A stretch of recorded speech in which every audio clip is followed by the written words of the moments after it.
Now that the beta is over, we gotta talk. In case you haven't noticed, Chrono Odyssey has been under fire after its first beta playtest with a lot of criticism, and I have been right in the middle of the crosshairs from the haters and doomers being accused of being a sellout and being paid. Before diving into the game, I want to address a few things here. First and foremost, I have not been paid a single dollar from Kakao or Chrono Studios. Any sponsored or paid content must be disclosed according to the law.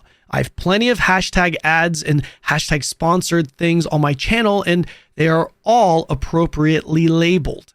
Also, the notion of me being sold, quote unquote, because I'm in the Kakao partner program is also just ridiculous, considering anyone that actually understands these programs knows there's only two reasons anyone would even want to join.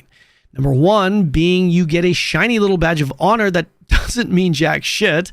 And two, possible exclusive drops for partners on Twitch.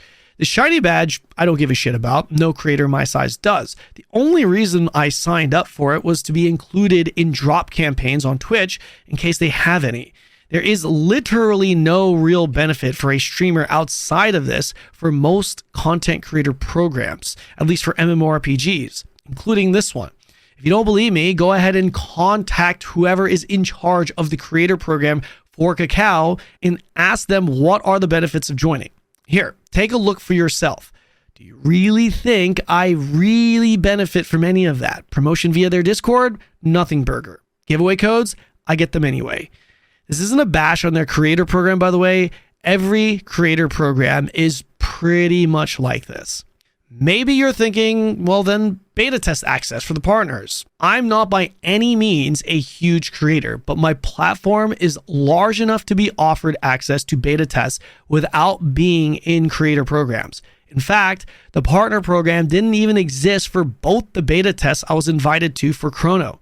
I've tested a lot of games, more that's under NDA that I can't talk about. Games that are on your radar for the future right now across different companies. I've already played some of them, and it had nothing to do with being in an exclusive program. Me being able to test games ahead of time is not in any way related to being in a partner program. That's not what those programs offer exclusively. To put my money where my mouth is, no pun intended, actually kind of a little bit intended, I've not only left the Kakao partner program, but I am also going to tell you that I will not accept a single dollar from Kakao for Chrono Odyssey. So this whole thing about he's doing it because he's getting paid nonsense, yeah, not going to work anymore. And the whole notion that I'm never negative about games is also just fake news. Look at my Terraceland and Quinfall reviews. Can't even blame that one on a sponsor because I made that review on Terraceland and still had 2 sponsored streams from them. Why aren't there more negative reviews? Well, I don't generally like to play games I dislike. I think it's fucking stupid to do that. And if I don't play the game, well, I can't really continue to cover it, can I? I'll still try it if it's an MMO, but if I don't like it, I'll make my review and I'll be done with it. Now, in case you're wondering because you haven't been following, which is probably none of you, Chrono Odyssey was playable for the first time ever, and a ton of people have been calling it garbage, mainly due to the lack of polish and poor optimization. Of course, there are a lot of people still defending the game as well, so we have this big back and forth thing going on right now. Everyone has different levels of criticism, pointing to a variety of things, but the 2 overwhelming negatives surrounding the game that virtually everyone has been saying are these 2 things: the polish and optimization. Here's what I tweeted on X this past weekend and is my official stance on what's happening.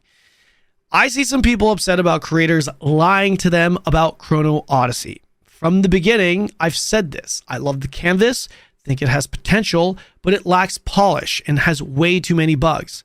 My words verbatim in my review on YouTube, that it feels like a wannabe AAA game developed by an indie studio that does actually have the chance to be a AAA game, but currently lacks the polish of being one.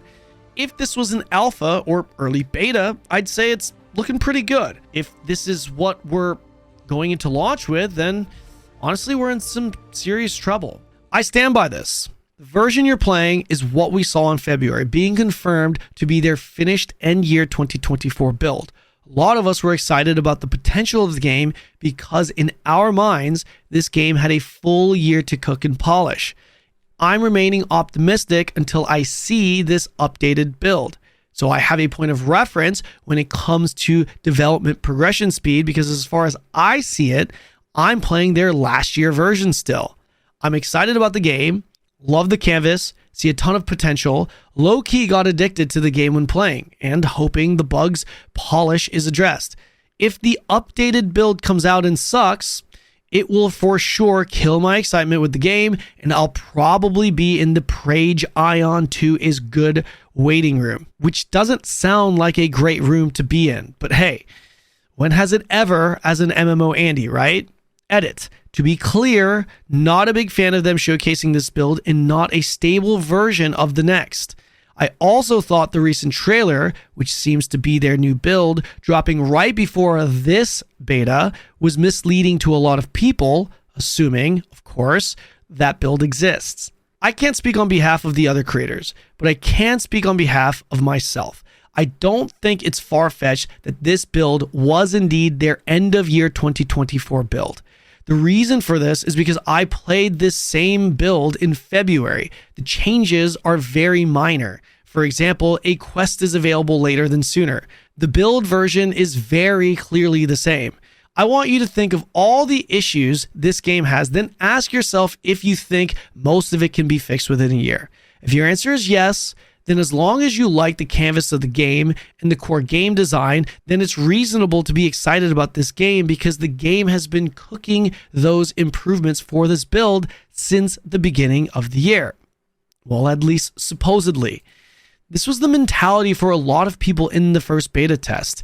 We became even more hopeful when the Korean devs sought us directly via Discord call, saying they would be heavily taking our feedback for improvements while acknowledging a lot of the things we mentioned would be or already were being worked on. If you agree with the notion that the game does have potential, then it just comes down to a matter of whether or not they are lying about the new build existing and how much improvement they have actually made to that build if it does exist. If you think the game at a core is garbage and has no potential, then we just disagree, and it shouldn't piss you off that someone has a different opinion to yours. Now, I don't think they're lying about having a build because that means they've literally just played with their assholes for the past 4 to 6 months, considering the game is literally the same, and I've seen it in February. When it comes to whether or not they are competent enough to make significant improvements to the polish and optimization, I have no idea. I was hoping to see that this past month, but I was very disappointed when I discovered that it was the same build. As I mentioned in the X post, I am not a big fan of them showing this build, especially after dropping that trailer. I would have much rather them delayed the beta until this newer build was stable. If I'm going to air out more reservations I have about this whole debacle, I'm also really not a big fan of the copied New World assets. I personally don't care about the assets that were copied. In fact, I would have personally preferred those systems to be in the game myself. It's more that I had a face-to-face conversation with them, and I was told to my face that the inspiration behind Chrono came mainly from Chrono Trigger and Elden Ring. No mention of New World. The New World camp that you're seeing on screen here now, this is just 100% copied, guys. You can't dispute it. I may be an optimistic person that gives the benefit of the doubt, but I also call it how I see it. Not mentioning there was inspiration from New World when being asked what games inspired Chrono may not have been a direct lie, but it's for sure deceptive. Now, where do I stand? I stand exactly where I stood before. None of this noise really matters at the end of the day. Who gives a shit? None of this changes my view on the game, which is still this. I find the game very fun. I think it still has a ton of potential. I love the canvas. I like the progression design. I like the combat. But it lacks some serious polish and optimization, and I'm hoping they can fix it because I believe it's a doable timeline considering this build was done at the beginning of the year. Fortunately for all of us, now that we do have a baseline build and confirmed time period as to when it was done, we can now compare it to the new build whenever we get it to gauge for ourselves just how good this game really will be for launch.